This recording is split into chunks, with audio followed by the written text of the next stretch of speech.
was glad that you mentioned Jill's other title tonight. She's going to be the lady that sends Rocky Atkins into retirement. My name is Alecia Webb-Edgington, and it is an honor to be back at the Buffalo Trace Lincoln Day dinner with my husband Ted.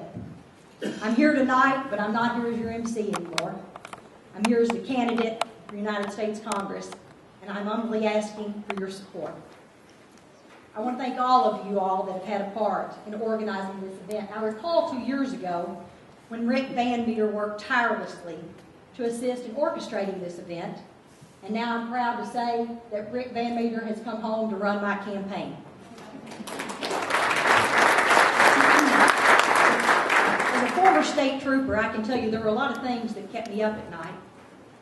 I had to worry about things. Did I have all my leads on my cases worked out? Had I made all the right decisions that day on all the criminal activity that I had encountered? But now I want to tell you what keeps me up at night. Congressman Davis, what keeps me up at night is a national debt that has surpassed $15 trillion. I think Thomas mentioned this a few minutes ago, but it's the fact that our children, every one of them sitting in here, are facing $45,000 in debt. I have a 16-year-old at home tonight that's the love of my life. And I don't like the fact that she's already in debt. And that is why I am running for Congress. We need members of Congress that are committed to cutting spending, balancing the budget, paying off our debt, and eliminating unnecessary regulations that limit business growth and stunt our coal industry. While many of you know my background, some of you do not.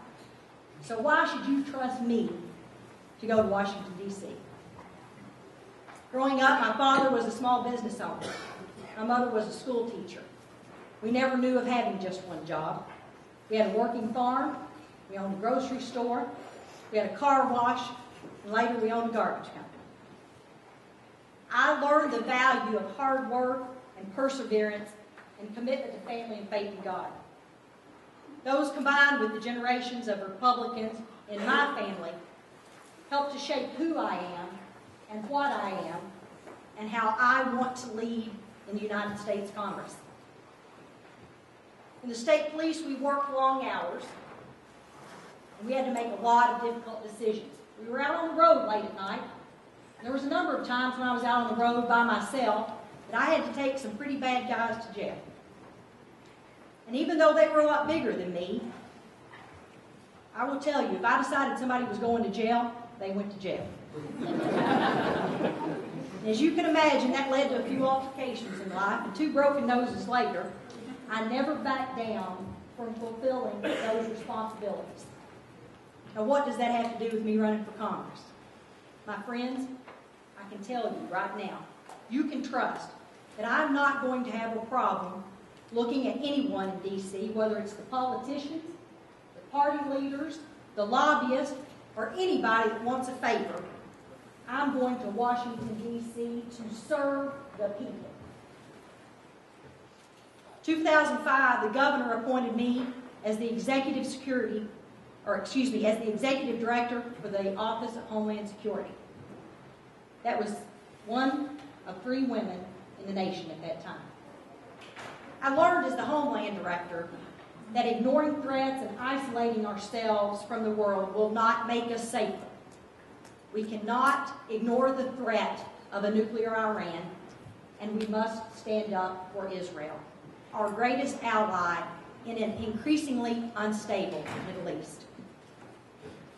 In December 2008, I was planning to retire and go to Fort Wright with my husband, Ted, and Jill, and the Republican Party called me into service and asked me to go to Frankfort to be the representative for the 63rd House District.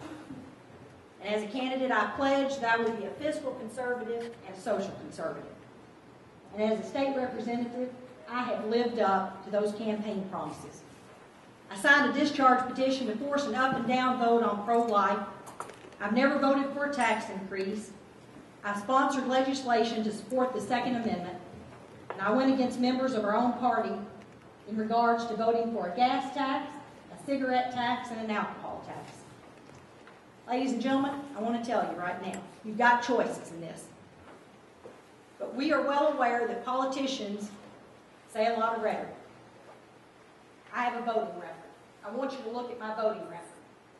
If you send me to Washington, D.C., I can assure you that I will keep the exact same voting record that I've had here in Frankfort. I come to you tonight to humbly ask for your support. As the only fiscal and social conservative with a voting record to prove my promises, I have the courage of my convictions to stand up for common sense conservatism and actually pass laws that will reduce spending and stop mortgaging our children's future. Thank you for having me here tonight. Please join me on this journey, and let's go to Washington, D.C. together. Thank all of you for allowing me this privilege. God bless each one of you, and God bless America.